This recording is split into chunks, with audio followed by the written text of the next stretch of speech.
नमस्कार। एभी न्यूज खबरको दैनिक अनि पृथक प्रस्तुति एभी न्यूज एट देशमा आजमा यहाँलाई स्वागत छ। साना खबर या ठूला खबर जसले समाजलाई सकारात्मक दिशातर्फ डोर्याउँछ या त्यस्ता खबर जसले सम्बन्धित पक्षलाई सचेत बन्न खबरदारी गर्छ। खबर हरपल अनि निरन्तर देशैभर भएका खबरहरूको सामूहिक प्रस्तुति एभी न्यूज एट देशमा आजलाई आउनुहोस् सुरु गरौं। 2070 सालमा 50,000 कर्जा लिएर चिर्दी खोला कृषि तथा पशु फर्म सञ्चालन गर्दै आएकी फलेवास नगरपालिका 10 कुर्घाकी शोभा छेत्री नगर उपप्रमुख शोभा छेत्रीको दिनचर्या बदलिएको छ। 60 सालमा गाउँमा नै चुरा पोते ढोके पसलबाट जीवनको गुजारा सुरु गरेकी छेत्री 2079 सालको स्थानीय तहको निर्वाचनमा गठबन्धन तर्फबाट उपप्रमुख निर्वाचित भएसँगै दैनिकी र जिम्मेवारी दुवै बदलिएको हो। 2068 सालमा सदरमुकाम कुस्मादेखि लुङ्गु हुँदै पर्वतको दक्षिणी क्षेत्र हुवासम्म कच्ची सडक बनेपछि किरानासँगै खाजा घर सञ्चालन गरेकी शोभालाई गाई पालन र कृषिमा रमाउँदै किसानहरूको आवाज बुलन्द गर्दा गर्दै गठबन्धन दलबाट माओवादीले उपप्रमुखमा उम्मेद्वार बनाएसँगै उनको जिम्मेवारी र दैनिकी दुवै बदलिएको हो। विगतमा गोठमा 2 दर्जन गाईको अभिभावक बनेकी शोभा अहिले नगरपालिकाका सबै किसानको अभिभावक बन्न पुगेकी हुन्। राजनीति र कृषिलाई सँगसँगै हिँडाइरहेकी उनको दैनिकी एक बिहानै गाईगोठ धन्दा सकाएर नगरको कार्यालयसम्म आइपुग्छ। नगरको उपप्रमुखमा आफूलाई किसानहरूले नै निर्वाचित गरेर जिम्मेवारीमा पुर्याएको भन्दै किसानहरूको हक हितमा आफू लागिरहने उपप्रमुख शोभा छेत्रीले बताइन्।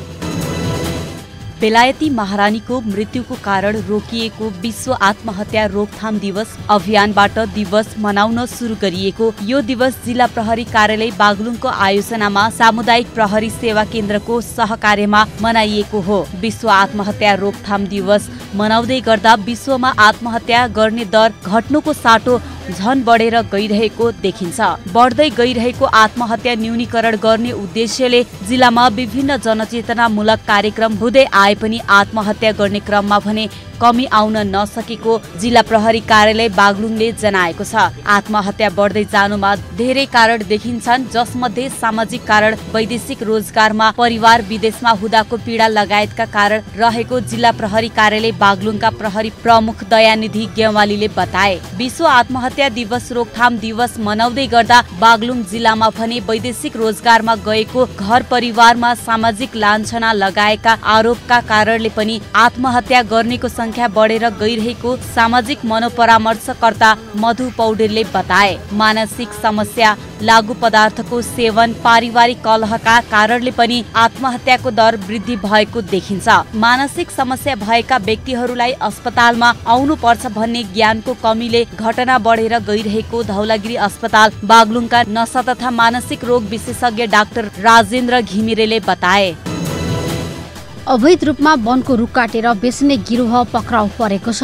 मोरङको रङ्गेली नगरपालिका 7 स्थित चिस्याङ खोलाको बगरमा रहेको वनबाट अवैध रूपमा शुक्रबार राति 7 बजे रुख काटेर बिक्रीका लागि लैजाने क्रममा वनको मुख्य बाटोबाट प्रहरीले ट्र्याक्टर चालक र ट्र्याक्टर धनीलाई प्रहरीले पक्राउ गरेको छ। प्रहरीले 7166 नम्बरको ट्र्याक्टरमा लोड गरी अवैध रूपमा 7 फिट लम्बाइ भएको 6 थान गोलिया काठ ट्र्याक्टरमा लोड गरी ल्याउँदै गरेको अवस्थामा पक्राउ गरेको हो। ट्र्याक्टर चालक जिल्ला मोरङ रङ्गेली नगरपालिका 8 बस्ने 40 वर्षका मुकेश सिंह र ट्र्याक्टर धनी रङ्गेली नगरपालिका 7 बस्ने 40 वर्षका सन्तोष शाहलाई पक्राउ गरी आवश्यक कारबाहीका लागि जिल्ला वन कार्यालय विराटनगर मोरङमा बुझाउन पठाइएको इलाका प्रहरी कार्यालय रङ्गेलीका प्रहरी निरीक्षक शैलेश न्यौपानेले बताए। दुर्घटनामा परेर घाइते भएका सुनसरीका सञ्चारकर्मी मित्र छेत्रीलाई नेपाल प्रेस युनियन सुनसरीले दुर्घटना बिमा बापतको 1 लाख रुपियाँ हस्तान्तरण गरेको छ। अजोड इन्स्योरेन्स मार्फत नेपाल प्रेस युनियन सुनसरीले जिल्लाका 275 जना सञ्चारकर्मीको दुर्घटना बिमा गराएको थियो। सोही अनुसार दुर्घटनामा परेका छेत्रीलाई दुर्घटना बिमा रकम नेपाल प्रेस युनियन सुनसरीले हस्तान्तरण गरेको हो। साउन दोस्रो साता दुर्घटनामा परेर घाइते भएका प्रेस चौतारी दुहबीका संयोजक समेत रहेका छेत्रीलाई घरैमा पुगेर युनियनले बिमा बापतको रकम हस्तान्तरण गरेको छ। बिमा रकम नेपाल पत्रकार महासंघका केन्द्रीय सदस्य अमर खड्का, नेपाल प्रेस युनियनकी केन्द्रीय सदस्य कमला चौधरीले हस्तान्तरण गरेका हुन्। बिमा रकम हस्तान्तरण कार्यक्रममा नेपाल प्रेस युनियन सुनसरीका अध्यक्ष पवन अधिकारी, प्रेस चौतारीका प्रदेश उपाध्यक्ष सुमन पुरी, प्रेस चौतारी सुनसरीकी अध्यक्ष सुभद्रा प्याकुरेल लगायतको सहभागिता रहेको थियो। यसअघि साउन महिनामै दुर्घटनामा परेका अर्का सञ्चारकर्मी मनोज दाहाललाई पनि नेपाल प्रेस युनियन सुनसरीले बीमा रकम उपलब्ध गराइसकेको अध्यक्ष पवन अधिकारीले जानकारी दिएका छन्। नेपाल प्रेस युनियनले सञ्चारकर्मीहरूको हक हितका लागि कोरोना कहरको समयमा राहत वितरण, स्वास्थ्य सामग्री वितरण, मोबाइल डाक्टर सेवा, दुर्घटना बीमा, निशुल्क स्वास्थ्य शिविर, क्षमता अभिवृद्धिका लागि विभिन्न किसिमका तालिम लगायतका कार्यक्रमहरू गर्दै आएको छ। समुदाय प्रहरी साझेदारी कार्यक्रम अन्तर्गत जिल्ला प्रहरी कार्यालय सर्लाहीले आत्महत्या सम्बन्धी सचेतना फैलाउन कार्यक्रमको आयोजना गरेको छ। विश्व आत्महत्या रोकथाम दिवसको अवसरमा आइतबार आशा जगाऊ जीवन बचाऊ भन्ने मूल नारा सहित जिल्ला प्रहरी कार्यालय सर्लाहीको आयोजनामा प्रभात फेरी गरी नगर परिक्रमा समेत गरिएको छ। जीविस चोकबाट सुरु भएको प्रभात फेरी तुल ब्यानर सहित नगर परिक्रमा गरेको थियो। प्रभात फेरीमा ग्रिनल्यान्ड आवासीय विद्यालय तथा सगरमाथा स्कुलका छात्र छात्राले आत्महत्या रोकथाम विरोधका मूलक प्लेकार्ड सहित सहभागिता जनाएका थिए। आत्महत्याको रोकथामका लागि सबैलाई सचेत बनाउन सरकारवालाले हातेमालो गर्नुपर्नेमा गौतमले जोड दिए। बढ्दै गरेको आत्महत्याका घटनालाई निर्मूल पार्न सचेतना फैलाउनुको विकल्प नरहेको सर्लाहीका प्रमुख जिल्ला अधिकारी थानेश्वर गौतमले बताए। रामेछापको उमाकुण्ड गाउँपालिकाले नागरिकलाई सबै सरकारी सेवा गाउँ गाउँबाटै दिन एकीकृत घुम्ती सेवा शिविर सुरु गरेको छ। गाउँपालिकाको वडा नम्बर 7 भुजीबाट सुरु भएको शिविर गाउँपालिकाका सबै वडामा सञ्चालन हुने भएको छ। शिविर मार्फत एकै पटक सबै खालका सरकारी सेवा प्रदान गर्ने लक्ष्य राखिएको गाउँपालिकाका अध्यक्ष शेरबहादुर सुनुवारले जानकारी दिए। सुनुवारका अनुसार शिविर मार्फत वडा स्तरबाटै नेपाली नागरिकताको प्रमाणपत्र वितरण, व्यावसायिक दर्ता तथा नवीकरण, अपाङ्गता परिचय पत्र, ज्येष्ठ नागरिक परिचय पत्र वितरण गरिएको छ। यसैगरी स्वास्थ्य परीक्षण लगायतका सेवा समेत शिविरबाट सञ्चालन गरिनेछ। जनप्रतिनिधिले नागरिकका गुनासो सुनि त्यसलाई सम्बोधन गर्ने कार्यक्रम पनि राखिएको छ। शिविर गाउँपालिकाका 7 वटै वडामा सञ्चालन गरिने सुनवारले बताए।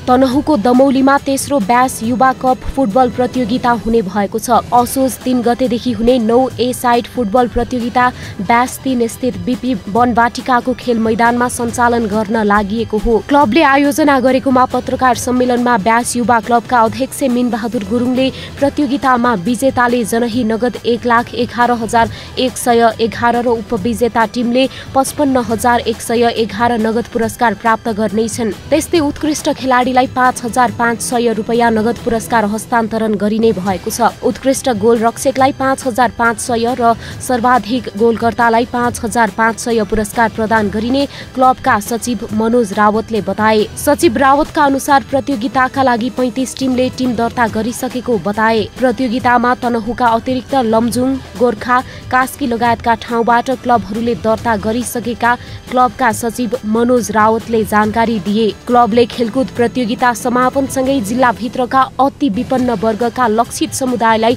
लत्ता कपडा र खाना खुवाउने कार्यक्रम राख्ने भएको छ। पशु चौपायालाई पूर्ण रूपमा खोप लगाउने अभियान अन्तर्गत पर्वतमा खोप लगाउन थालिएको छ। प्रदेश सरकारको कार्यक्रम अन्तर्गत जिल्लाका 5 स्थानीय तहका पशु चौपायाहरूलाई खोप लगाइने भएको हो। भेटनरी अस्पताल तथा पशु विज्ञ केन्द्रको प्राविधिक सहयोग र स्थानीय तहको सहकार्यमा पहिलो चरणमा खुरेत रोग विरुद्धको खोप लगाउन थालिएको छ। विज्ञ केन्द्रले 39 जना खोपकर्तालाई अभिमुखीकरण तालिम दिएर वडा तहमा खोप लगाउन पठाएको हो। मानिसलाई भन्दा पशु चौपायालाई खोप लगाउन धेरै खर्चिलो हुने र जनशक्ति पनि बढी चाहिने भएकाले पहिलो चरणमा 5 स्थानीय तह र त्यसपछि दक्षिणका 2 स्थानीय तहमा लगाउने केन्द्रले जनाएको छ। पशु चौपायाबाट उत्पादित खाद्य वस्तुहरू दैनिक रूपमा प्रयोग गर्ने हुँदा मानिसको स्वास्थ्यलाई जस्तै पशु चौपायाको स्वास्थ्यमा पनि ख्याल गर्न आवश्यक रहेको विज्ञ प्रमुख राजजी पौडेलले बताए। पशु चौपायाको उमेर अनुसारको मात्रा पुर्याएर खोप लगाउने तरिकाको बारेमा प्रशिक्षण गराएर खोपकर्ताहरूलाई खोप हस्तान्तरण गरिएको छ। कुस्मा नगरपालिका, फलेबास नगरपालिका, मोदी गाउँपालिका र बिहाडी गाउँपालिका र जलजला गाउँपालिकामा रहेका गाई भैँसी बङ्गुरमा पहिलो चरणको खोरेत विरुद्धको खोप लगाउन थालिएको हो। भेटनरी अस्पताल तथा पशु विज्ञ केन्द्रका अनुसार 5 स्थानीय तहका करिब 1 लाख चौपायालाई खोरेत विरुद्धको खोप लगाउने भएको हो। विश्वकर्मा पूजाको विशेष दिन पारेर ओम मोटोकर प्रणालीले पूर्वी नेपालको इटहरीमा पनि इटालियन डिजाइनमा निर्मित टारो ब्रान्डका मोटरसाइकल तथा स्कुटरको बिक्री वितरण सुरु गरेको छ। एसजी ग्रुप अन्तर्गतको ओम मोटोकर प्रणालीले गत वर्षदेखि नेपाली बजारमा भित्र्याएको इटालियन डिजाइनमा निर्मित टारो ब्रान्डका मोटरसाइकल तथा स्कुटरको बिक्री काठमाडौँ र हेटौडापछि इटहरीबाट सुरु गरेको हो। इटहरीमा सञ्चालनमा ल्याइएको सोरुमको कम्पनीका म्यानेजिङ डाइरेक्टर सुदीप घिमिरेले एक कार्यक्रमका बीच उद्घाटन गरेका हुन्। उच्चतम प्रविधिबाट निर्मित इटालियन डिजाइनका मोटरसाइकल तथा स्कुटरको माग पूर्वी नेपालमा समेत बढिरहेको तर्फ मध्यनजर गर्दै पूर्वको व्यापारिक केन्द्र इटहरीमा शाखा सञ्चालनमा ल्याइएको जानकारी गराइयो। शाखा उद्घाटन कार्यक्रममा कम्पनीका प्रतिनिधि उज्जवल जोशीले टारो ब्रान्ड इटालियन डिजाइन र प्रविधिमा निर्मित भई विभिन्न देशमा बिक्री वितरण हुँदै आएको र नेपाली युवाहरूको रोजाइमा समेत परेको बताए।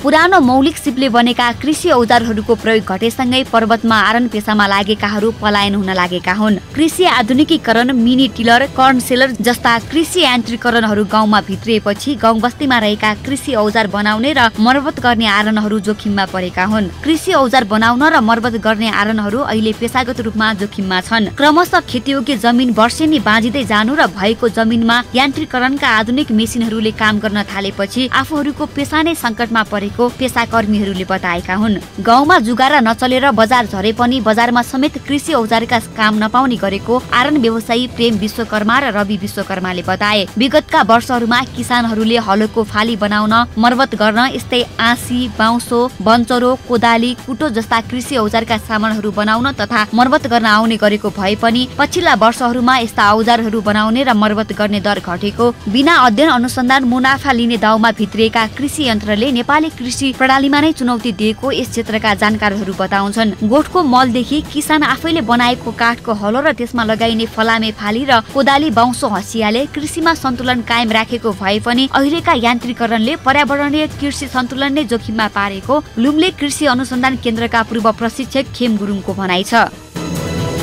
बागलुङ सदरमुकाममा एक निर्माण कम्पनीले विश्वकर्माको पूजाको अवसरमा मजदुरको दुर्घटना बिमा गर्नुका साथै काम गर्ने मजदुरलाई सुरक्षित रूपमा काम गर्न सामग्री प्रदान गरेको छ। बागलुङ सहित देशभर कल कारखानामा फलामका औजार, सवारी साधन निर्माणका क्षेत्रमा सहित हात हतियार लगायतका सामग्रीमा विशेष पूजा आजा गरी यो विश्वकर्मा पर्वको अवसरमा लालीगुराँस निर्माण कम्पनीले आफू कहाँ काम गर्ने 51 जना मजदुरको बिमा गर्नुका साथै काम गर्दा लगाउने सुरक्षा सामग्री हस्तान्तरण गरेको छ। बागलुङमा रहेको लालीगुराँस निर्माण सेवा कम्पनी प्रणालीले पनि भव्यताका साथ विश्वकर्मा पूजा मनाउँदै काम गर्ने मजदुरका लागि बिमा लगायत सुरक्षामा ध्यान दिनु सकारात्मक पक्ष भएको सञ्चारकर्मी रामप्रसाद घिमिरेले बताए। श्रमको सम्मान गरौँ, श्रम शक्ति नै राष्ट्रको शक्ति हो भन्ने नारासहित लालीगुराँस निर्माण कम्पनीले 50 जना कामदारलाई रोजगारी दिनु सकारात्मक पक्ष भएको बागलुङमा गुणस्तरीय काम गर्न सुझाव दिँदै नगरपालिका सहयोग गर्न तयार रहेको बागलुङ नगरपालिकाका उपप्रमुख राजु खड्काले बताए। अर्ना संरक्षणका लागि स्थापित कोशी टप्पु वन्यजन्तु आरक्षण पछिल्लो समयमा हात्ती प्रजनन केन्द्रको रूपमा विकसित बन्दै आएको छ। आरक्षणमा रहेका ढोइहरूले छावा जन्माउने क्रम बढिरहेको छ। आरक्षणमा अहिले 5 वटा हात्तीका छावा हुर्कने क्रममा रहेका छन्। विश्वमै दुर्लभ बन्दै गइरहेको बाबुलिस जातको अर्ना संरक्षणका लागि विक्रम सम्वत 2032 सालमा कोशी टप्पु वन्यजन्तु आरक्षण स्थापना गरिएको थियो। आरक्षणमा संरक्षित अर्ना लगायतका वन्यजन्तुहरूको नियमित गस्ती, अनुगमन सहित पर्यटकहरूको सेवाका लागि आरक्षणमा हात्तीको दरबन्दी समेत कायम गरिएको छ। कोशी टप्पु वन्यजन्तु आरक्षणमा 10 वटा हात्तीको दरबन्दी रहेको छ। आरक्षणमै प्राकृतिक रूपमै हात्ती प्रजनन हुन थालेपछि अहिले आरक्षणमा 15 वटा हात्ती पुगेका छन्। आरक्षणबाट 8-10 वर्ष अघि काजमा चितवन राष्ट्रिय निकुञ्जमा लगिएका 5 वटा सहित हाल आरक्षणमा 15 वटा हात्ती रहेको आरक्षणका संरक्षक अधिकृत रमेश कुमार यादव बताउँछन्। गोर्खाको तान्द्राङमा 61 फिट अग्लो राष्ट्रिय झण्डा फहराइएको छ। गोर्खाको भीमसेन थापा गाउँपालिका वडा नम्बर 2 अन्तर्गत तान्द्राङ एक धार्मिक पर्यटकीय स्थल भएको र सो ठाउँको पर्यटन प्रवर्धन गर्ने उद्देश्यले उक्त स्थानमा 61 फिट अग्लो नेपालको झण्डा स्थापना गरिएको हो। उक्त झण्डा स्थापना गर्ने योजनाका लागि गण्डकी प्रदेशका माननीय रामशरण बस्नेतले 6 लाख बजेट विनियोजन गरेका थिए। त्यस्तै भीमसेन थापा गाउँपालिकाको अघिल्लो सरकारले 10 लाख रकम विनियोजन गरेको थियो। 1990 मिटरको उचाइमा निर्माण गरिएको उक्त नेपाली राष्ट्रिय झण्डा 61 फिट अग्लो 40 फिट चौडा रहेको छ। झण्डा स्थापनाका लागि कुल 17 लाख खर्च भएको छ। पृथ्वीनारायण शाहदेखिको इतिहास जोडिएको यस भूमिमा दुर्लभ ऋषिको स्थानले प्रचलित प्रसिद्ध सिद्धकालीको मन्दिर समेत रहेको छ। तान्द्राङकोट गोर्खा कालीको वाहिनीको रूपमा पुजिने गरिन्छ। नेपालीहरूको मुख्य चाड दशैं तिहार नजिकिँदै गएको समयमा विश्वकर्मा पूजाको शुभ साइत पारेर सिन्धुली जिल्लाको कमलाखोच स्थित दुधौरी नगरपालिकाको भलुवाईमा विविध सांस्कृतिक साँझको आयोजना गरिएको छ। वर्षा सकिएपछि हिउँदका दिनको सुरुवात भएसँगै स्थानीय बासिन्दाहरूलाई मनोरञ्जन प्रदान गर्ने मूल उद्देश्यले सो कार्यक्रमको आयोजना गरिएको हो। भलुवाईमा अवस्थित अधिकारी कन्स्ट्रक्सन तथा सप्लायर्सको आयोजनामा सो कम्पनीका प्रबन्ध निर्देशक लोकनाथ अधिकारीको सभापतित्वमा सञ्चालित विविध सांस्कृतिक साँझमा नेपालका ख्यातिप्राप्त कलाकारहरू क्रमशः टीका सानु, दिनेश थापा, बीज गुरुङ, रूपी सिजाली मगर लगायतले लामो समयसम्म विविध सांगीतिक प्रस्तुति गरेका थिए। विविध सांगीतिक साँझमा कलाकारहरूले नेपाली लोक दोहोरी, नेपाली लोक लयमा आधारित संगीत तथा नृत्यहरू प्रस्तुत गरी दर्शकलाई भरपूर मनोरञ्जन प्रदान गरेका थिए। सिन्धुली जिल्लाको कमलाखोच क्षेत्रका स्थानीय बासिन्दाहरू वर्षभरि खेतीपातीको कामकाजले थकित भई आलस्य भएको अवस्थामा आसन्न मुख्य चाडपर्वका अवसरमा शारीरिक स्फूर्ति र भरपूर मनोरञ्जन प्रदान गर्ने उद्देश्यले भलुवाईमा अवस्थित अधिकारी कन्स्ट्रक्सन तथा सप्लायर्सले निजी खर्चमा विविध सांस्कृतिक कार्यक्रमको आयोजना गर्दै आएको छ। बर्दिया अस्पतालले आर्थिक वर्ष 2078-79 मा 9,991 जना बिरामीलाई स्वास्थ्य सेवा प्रदान गरेको छ। सीमित जनशक्तिका बावजुद अस्पतालले ठूलो संख्यामा सेवा दिन सफल भएको अस्पतालको भनाइ छ। बर्दिया अस्पतालले प्रदान गर्ने स्वास्थ्य सेवाहरूको वार्षिक प्रगति समीक्षा गोष्ठीमा अस्पतालले दिएका सेवाका बारेमा जानकारी गराइएको हो। बर्दिया अस्पतालमा दिइने उत्कृष्ट सेवाले सेवाग्राहीहरूको अस्पतालप्रति आकर्षण बढ्दै गएको हो। बर्दिया अस्पतालले गत 3 वर्षको तथ्याङ्क हेर्दा अस्पतालमा सेवाग्राही को संख्या क्रमशः बढ्दै गएको पाइएको छ। आर्थिक वर्ष 2076-77 मा 8,495 जनाले अस्पतालको इमर्जेन्सी सेवा लिएका छन् भने 77-78 मा 8,661 जनाले सेवा लिएको बर्दिया अस्पताल मेडिकल सुपरिन्टेन्डेन्ट डाक्टर सुभाष पाण्डेले जानकारी गराएका छन्। सीमित स्रोत साधनमै पनि अस्पतालले गुणस्तरीय सेवा दिँदा अस्पतालप्रति सेवाग्राहीहरूको आत्मविश्वास बढ्दै गएको छ। 4 जना विशेषज्ञ डाक्टर लगायत अस्पतालको सम्पूर्ण टिमले दिने सेवाप्रति सेवाग्राहीमा आत्मविश्वास बढेको हो। विगतका वर्षमा भन्दा अस्पतालका सेवा विस्तार र भौतिक संरचनाको स्वरूप पनि फेरिँदै गएको छ। एभिन्यूज 8 देशमा आजमा हामी त्यस्ता खबरलाई ध्यान दिन्छौं जुन खबर ओझेलमा परेको छ र बन्न सक्छ खबर। एभिन्यूज 8 देशमा आजलाई यति नै। भोलि फेरि देशैभर भएका खबरदाताहरूको खबरको साथमा प्रस्तुत हुने नै छौं। खबर भित्रको खबरका लागि हेर्दै रहनुहोला एभिन्यूज खबर। नमस्कार।